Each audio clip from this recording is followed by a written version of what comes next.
Let's do it. Welcome back to Two Dudes, Three Legs podcast with your host, Zach Dingy. And Tony Capoletti. Today, we're going to discuss the overview of the Volt conference that Patrick Bet-David does. This is the manual. You get to take home a nice fat booklet. How many pages are in this sucker? Like 198 pages. 180 pages of bettering your life. Yep. It was the 2022 Volt conference at the Diplomat Hotel in Boca Raton. It was a 3-day event, and I think it was his third event. Fourth event. This was his fourth event that he had, fourth Volt conference that he had. And I'm going to start off with this. It is not a regular rah-rah motivational, like you go to a conference and everyone's jumping and there's music. And no, that's not what this is. No way. It is extreme. And I'll give you one story, is that we were on the second day and it was almost at the end. We just got done. I think it ended at, let's say, 7 o'clock. And it was like 6:54. And Patrick came on and he kind of like said something and almost hinted like it was going to be over. Yep. And like 5 guys got up and went to leave out the door. And he stopped. He said, get all their names. None of them are allowed back in. You go to leave on my conference. We're not done. We have 6 minutes left. And he got their names. And those guys sure as shit were not allowed back in. It was a little cultish, but in the best way ever. It was like there was a culture created there. But let's tell the people a little bit about exactly what the event was, like the conversation we were just having, to try to compartmentalize what it was all about. You said it really well. So say it again the way you did earlier. What was this event? So, you learn the systems, procedures, there's all this stuff and things to implement and protocols and ways to think through things and processing. But really, if you had to simplify it to 1 or 2 sentences, his whole thing and what all of the Volt is about is cracking the code to your life and to business. It's like, what was the exact thing I said before? Fuck, now I don't even remember. So I liked sort of what we did a deep dive into is, who are you? What are you doing? Yeah. How can you do it better? Yeah. What do you want? It's all about who you want to be, what is your life goal and stuff. And people think it's cliche, but... Oh, it sounds so basic when you say it that way, but the way we dove into it, like one of the first chapters, you open the fucking book, one of the pages is a mirror, and chapter 1 is, who are you? And they like ask you questions that like, you're like, holy shit, I never even asked myself this. How would I not ask myself these questions? This is so important. And then you dive into who are you? What do you want? What are your goals? And then, I mean, you can speak on the other chapters, how deep they go into. Well, what it really is, and I want to say it the way I said it before, was like, who specifically do you want to be? Every category of your life. What kind of husband, what kind of person, what kind of business do you want to run? And it sounds cliche, but I'm talking about like, do you want to build a life where you're a Fortune 500 CEO and you work 80 hours a week and your life is your business for 3 decades straight? You are pressured and you're in this high pressure scenario. You're 24/7, you're basically working. Do you want to be a guy that you want to be famous, you want to make $500,000 a year, you want to have YouTube content, you want to live a cool life? Like, what specifically can you pick? And we have this stuff on Instagram and social media. You have all these pages that are like motivational pages, and when you wake up and your feet touch the ground, the God should say, oh my God, here he is again, or the devil, whatever. Like, so much motivational bullshit, but he really breaks it down. Correct. So what you're talking about right now reminds me of the menu. You remember the menu? I wrote that down. It was like, you want $100 million? Here's what it costs. Every fucking hour of your week, you're up and working. You don't get to see your family. You're not going to see your kids. Or do you just want your $500,000 a year life where you can work 40 hours a week, work your ass off, but you get this and this? And it's like, it's more than what do you want? Because what does everybody want? Oh, I want to be rich. I want to make a lot of money. Do you really? Define that. Do you really want to work 80 hours a week? Is that the lifestyle you really want to live? And it's like, just like he said, the menu. What do you want? Are you willing to pay this for it?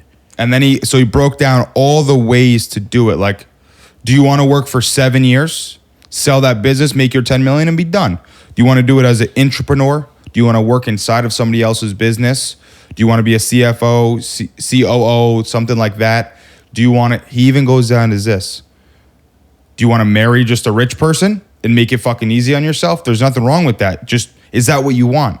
Do you want to sue somebody and make $500,000 suing somebody and put it in an annuity? He literally had that in. But it's serious, bro, because those are the ways people want to, like, make money. Figure it out. And he says all the time, like, you know, I salute you to whatever you choose. All that you need to do is figure out what you truly want, not what society thinks you might want, not who's pressuring you to do this. Like, do you want to make $500,000 a year? Do you want to make 10 million? Do you want to make 100 million?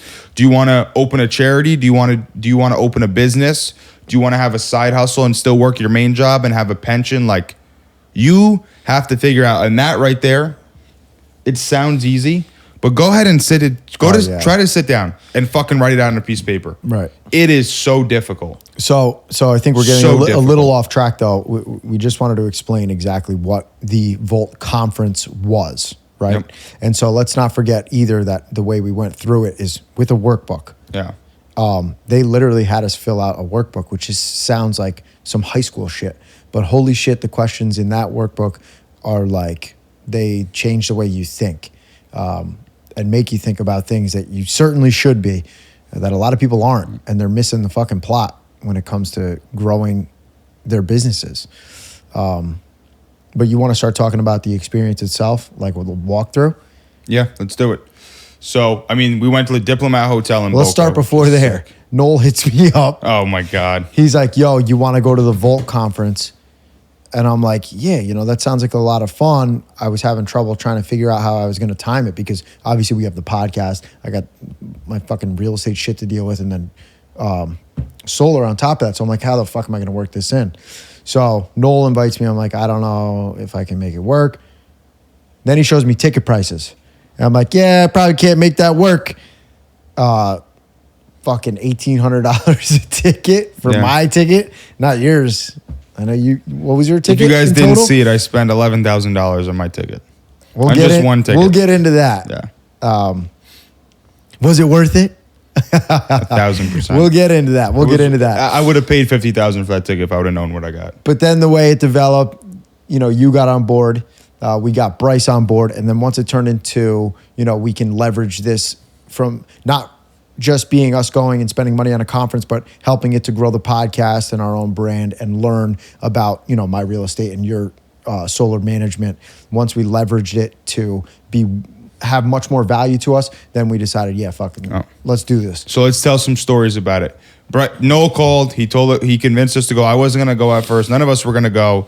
Then we all, within 2 weeks left, decided, hey, fuck it, we're all going. Yeah. We all hop on a plane. We get there. It's at the Diplomat Hotel in Boca, which if you guys have never been to, it's a resort. Gorgeous, absolutely gorgeous.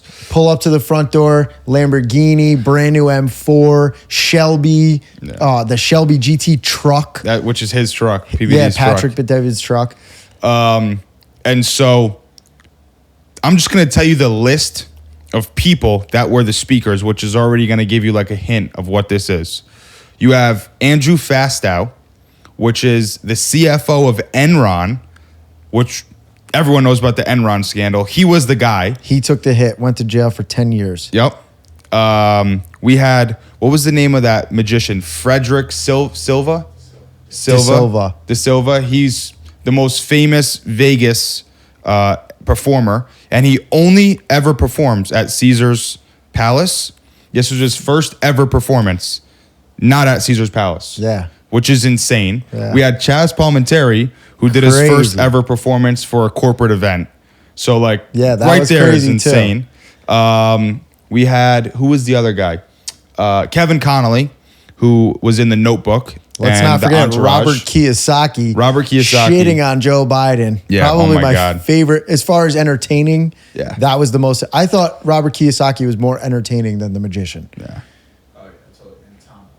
And Tom Ellsworth was last, who, if you guys don't know who that is, they call him the Biz Doc. Oh, he's incredible. Is probably the smartest human being you've ever met. Dropping dimes like he's got holes in his pocket. Dude is fucking insane with the business expertise. Like, he's asking specific questions.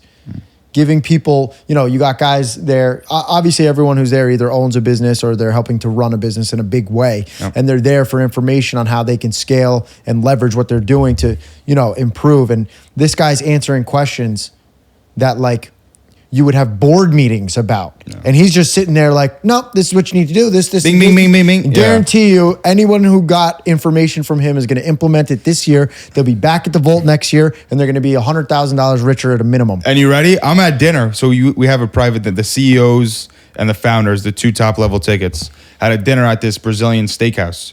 And I'm sitting down at dinner with like 8 or 9 people. There's an open spot next to me. Tom Ellsworth just comes and sits down next to me. I'm like, what's up, dude? How you doing? Oh, that's when you guys with PBD. Remember we went to Prime? At the hotel, there was a steakhouse, and we're fucking sitting 2 tables over from Chaz Palminteri. Yeah. Sick. It's crazy. Sick. All right, so let's tell some stories about the speakers. I think Andrew Fastow was one of the most entertaining as well. Incredible. Just because when he held up the thing he got, he held up the award he got for being the CFO of the year in 2001, in 2000. I forgot. And then held up his prison card and said, "I got this for the same exact thing. I got this for doing the same thing." That story is incredible. I actually watched the documentary once I came back. Yo, tune into that. I'm going to tell the story about the airplane, which gives a perfect example. So he says, there's a spectrum of rightness, and you can be right and still be wrong, which sounds like crazy, but I'm going to explain what it is. Yeah. So the 737 MAX, the Boeing airplane, he gave this example, and it's, I think, the best example for someone to understand. 737 Boeing MAX, there's a spectrum of like up to code with the FAA regulations of a plane, the minimum requirement you need, and then it goes all the way over to the safest plane you could possibly build. And everyone builds their plane somewhere in between there. Some shade safer, some shade closer to the FAA regulations, but the farther you get this way, the more expensive it is to build the plane because of all the extra stuff you have to add into it.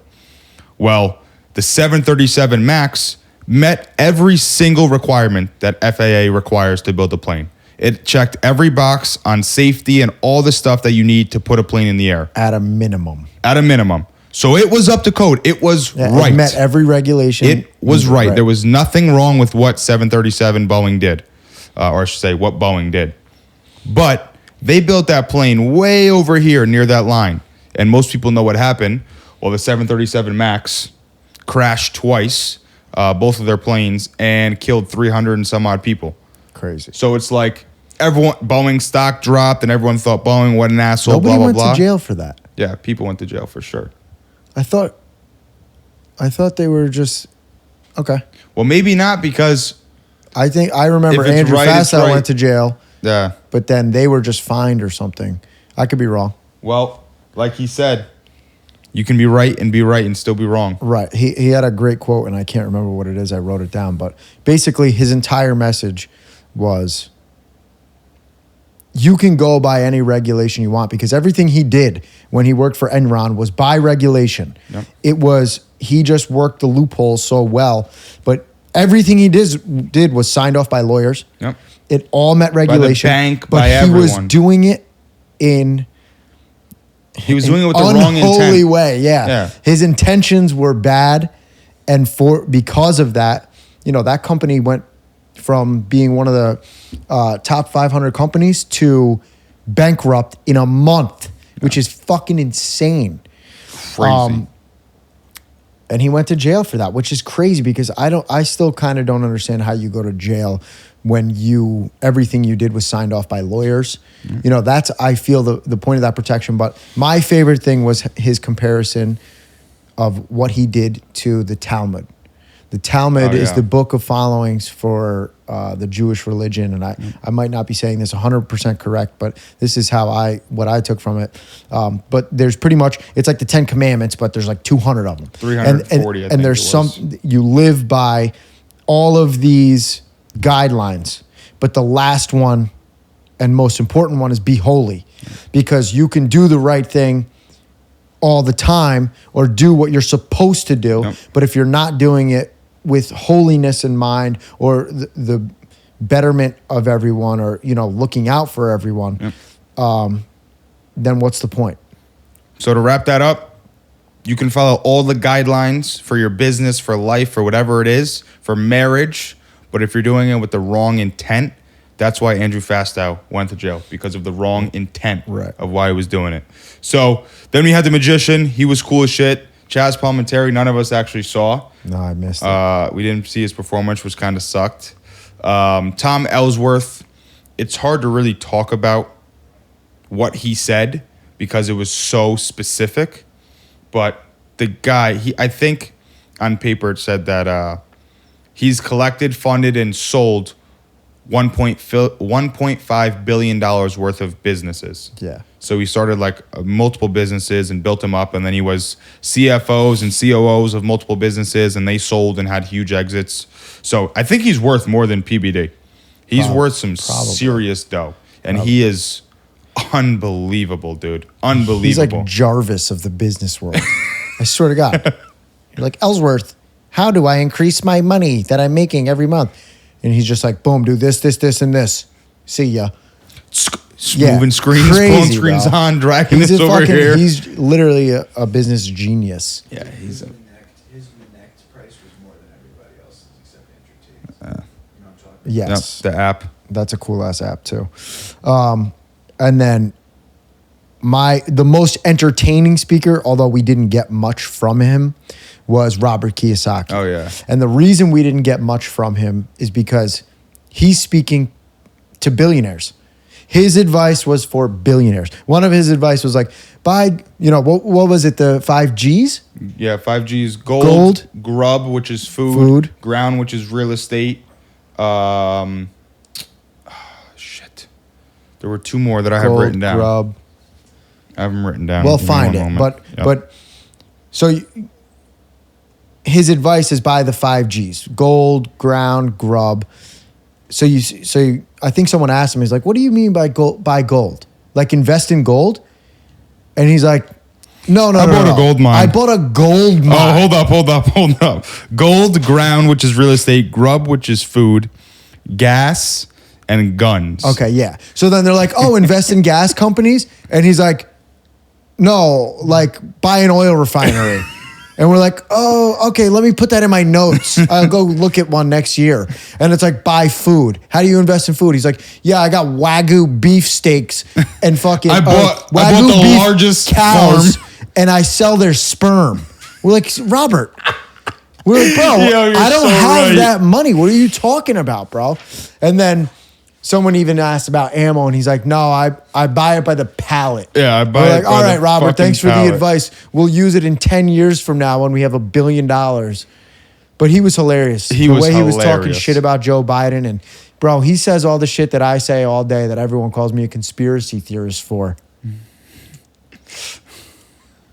He was an interesting cat for sure. And he was even more interesting in the CEO session the day before when it was, because he spoke at the first night when you guys weren't there. Yeah. And it was the same thing, just going off on everyone. Joe Biden and shit. The government, Joe Biden, fuck this place, fuck that place. You guys are this, these guys are this. Like just. So the craziest thing he said was his prediction. He predicted 1 week ago that the stock market is going to crash in 2 weeks. He said it'll be down by the end of September. He also predicts that Donald Trump, if he gets arrested, there will be a civil war. You know what stat I saw on this? Figgity flapjack fact, put it in here. You ready? I'm ready. Over 50% of Americans believe there'll be a civil war before 2050. Oh, there needs to be. In the next 30 years. Bro. I'm ready. Get it at me. And civil war is such an oxymoron. But anyway. You know how stupid a civil war would be? It's going to be... Whatever, I'm not going to get into it. We'll get fucking taken down. We're not going to talk about war this rant. while we're reviewing the vote. But anyway, he said that he thinks there'll be a war if they put Trump in jail, which I don't think they're going to put Trump in jail about Mar-a-Lago and what they found and stuff like that. But his whole thing was, and this is a good point of like people. I posted a video saying why I spent $11,000 on the CEO ticket. If you are a W-2 worker and you work at Staples and you're a general manager, you work at a restaurant, you're a general manager, or you're a server, and you're making 50 to 60 grand a year, you can't go to this conference and learn from these people because you can't implement it into a business if you don't run a business. You can't change the leadership if you're not leading anyone. Like, that money would have been terribly spent on someone if they didn't have a business or a sales team or something to lead and change and do. Right. So that's a great example of, like, dude, Robert Kiyosaki has $1.2 billion in debt. I can understand. I can take what he says and break it down and, like, why he says it and the systems and procedures and processing of how he got to that level. But the shit he says, 1% of the entire people there can actually relate to. Right. Buy an oil rig. Right. Buy pallets of ammo. You know what I mean? Like, that's stuff that's he's so Next we're level. on step 4. He's on step 180. Right. Like, it's just We're learning how to run. He's telling us how to fucking skydive out there. insane. Which is a good point, which brings to the next topic is the two things that the Volt Conference was about. And I meant to say this earlier, was knowing yourself and then your next 15 moves, your next 5, 10, 15, 20 moves. And he says, as a chess player, if you're an amateur, you know your next 1 to 3. If you're a good player, you know your next 3 to 5. If you're a great player, you know your next 5 to 10. Master. And if you're a grandmaster, yeah. you know your next 10 to 15, 12 to 15, whatever, which is so true in life. How many people watching this can say, I know my next 5 moves I'm going to make in life? Right. I wrote it down last night, and it is not easy, bro. No. You have to think, like, really think, and you write it, and then you have to put the other one up there, and then you change, and you're like, no, I do this first. No, this. Never mind, let me backspace that. Like, it's so deep level. And what he says is, like, if you do step number 16 at step 4, even though it was the right move and it was out at the wrong time, you can go bankrupt, you can lose your wife, your kids, whatever it is about. You know what I mean? So processing and knowing what to do first, second, third, fourth, fifth is huge, dude. Huge. Yeah. And especially in business. You make the wrong move at the wrong time, it's bankrupt. You know what I mean? Yeah. So that was the other biggest thing that I took away was, like, how he processes issues and how he systematizes what's next in life and what's next in business for him. And he's got it dialed into a key. I mean, when you hear him talk, it's just like, there's no arguing with him about what he wants to do with his life, Oh, right. That So man knows anyway, who he is. while we're on this, do you have your BHAG? That's what he called it, big, hairy, audacious goal? Or do you have anything? Do you have your next 5 moves? Can you share anything or no? I don't have them all written out, no. Okay. Since we got back from the vault, I've moved, so I don't have time to do. I haven't even had time to go over the book yet, but I have to because. All right, well, Tony's a very bad example of what you're supposed to do when you come back from a vault.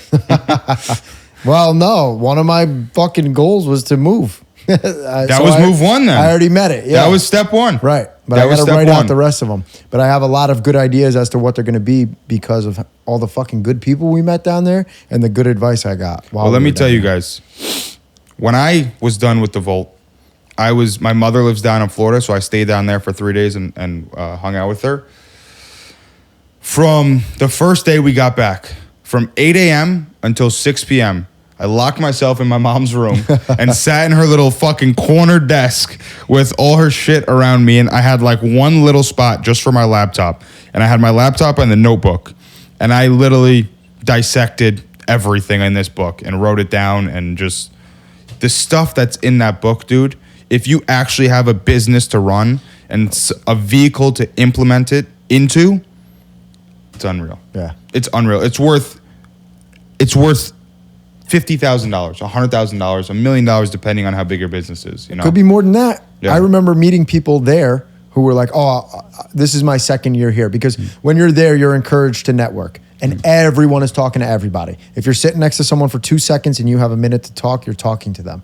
So I remember one of the first people we met, they were like, yeah, I was at the Vault last year, learned a lot of good stuff, scaled my business. I'm making double what I was. So I'm back again to learn more. We met that guy who's got the dog kennel thing. He's got to be making, he's created, I think he said he came the year before. He created a, what are they called? a franchise of like dog kennels or rescue or something like that. So this guy's gonna have major fucking money. And he said, a lot of what he learned was from the vault. All right, let's talk about that. Who we met and our experience actually. So I probably made 5 to 6 connections of people that will change my life and probably make me hundreds of thousands, if not millions of dollars with that connection. Right. I don't want to say names of people, but I met a guy who sat right next to me who we talked to for a while. He made about $70 million last year. Not net worth. Cashed $70 million into his bank account. That's insane. He is one of the number one guys in this network marketing company that he actually just resigned from 6 weeks ago, sorry, because of what the company was doing. They weren't innovating anymore and they wouldn't take his advice and they were just a shit show. So he stopped that company or resigned from that company, left his $1 million a week paychecks, literally $1 million a week in paychecks this guy was making. It's crazy. He showed me his tradings accounts that were like 7 million, 10 million, crazy money. And he resigned that company, and he had a hat on that said 1 billion. And I said, what's that hat for? Like, why, what's 1 billion mean? That's how much money you want to make? No, my friend.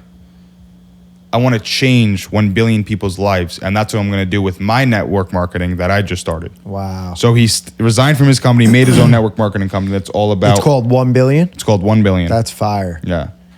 Sick. So I met him. I met a lot of guys. I met some big dogs in the insurance agency. I met some guys who got a few 100,000 followers on Instagram that are pretty well known, but I'm not going to say their names just for the sake of this or sake of privacy.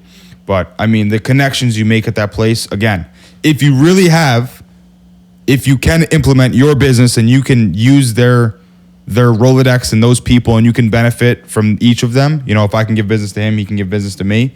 The connections you make there are just stupid. Oh, priceless. If you go there and you're just starting out a business, the connections are good. But if you really already have yourself established and you're just looking to meet newer people and connect with new guys. Oh, I feel like the bigger you are, the more valuable the vault is. Oh, 1,000,000%. That's very true. The more you have figured out, the great way to put it. It is. You guys want to wrap it? We're at 30. We're at 30 minutes. Holy shit. Wow. All right. Well, what else do we want to touch on about it? I mean, I'll touch real quick about the CEO thing, but I really want to hold that for the next segment. So then just save it. I got to go to PBD's house. He has a $25 million villa in Boca Raton, which has the largest waterfront space view, the longest waterfront on any property. It's got like 280 feet of waterfront view, or whatever the hell. I can't think of the right word, but just unbelievable. This guy. Here's the thing I'll say about PBD, and I found some insight. I don't know if I told you guys. I think I did. Insight about like other big social media guys. Did I tell you about the 2 or 3 other guys that John was telling me about how they're assholes? Well, I won't put it on here, but basically, there's 2 or 3 big social media guys that everyone knows, and he said both of them are complete scumbags. He met them both and the way they were and their character and all that stuff.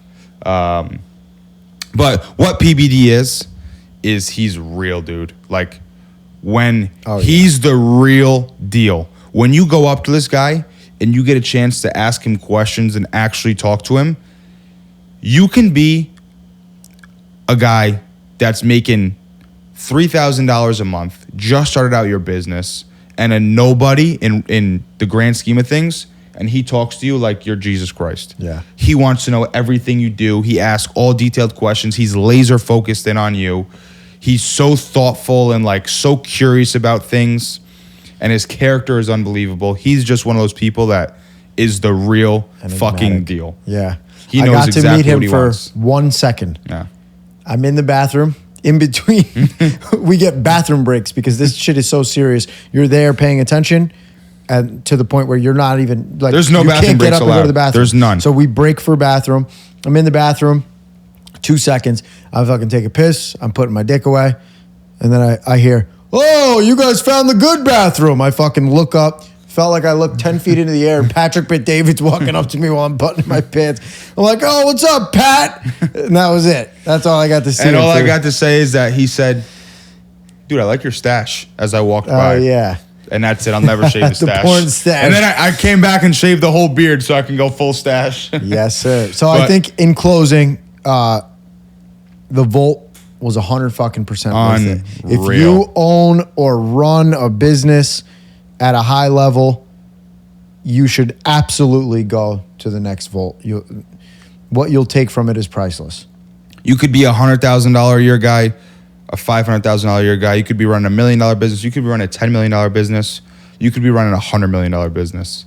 Every single person who goes to that Volt will get something out of it. Absolutely. Every single level. And the regular general admission tickets are like $800. Oh, yeah. They're not that crazy. And for what you get, like you still got to listen to all the speakers. You got everything. Yeah. There was a little bit of add-ons. Yeah. Pay up for the executive. You get a table while you're sitting there. That's true. That is way true. better. Way better. That is true. Pay the extra $1,000. Yeah. But if you have the money, I think what we're going to discuss in a later video that you guys will see on my page is that if you have the money, the CEO ticket is worth it for the experience. The distance between what you guys paid an executive and what I did as CEO was just the experience. Oh, of course. I got to go to PBD's house. I got to get one-on-one time. I got to be close with these guys. Right. I got to make the connections. But we got the same show and the same understanding of knowledge, you know what I mean? And got to listen to the same speakers. So there was no difference in that. Yeah. But anyway, that's our wrap up for the Volt 2022. It was 1,000% worth it. I will be back next year. I'll definitely be back. We'll all be back next year. 1,000%. So thanks so much, Patrick Bet David. Yes, thank you. You are the fucking man. Thank you, Valuetainment, the Diplomat Hotel, everyone who put on the show and was there to help us. It was See you great next meeting all year, you guys. See you next week on Two Dudes, Three Legs.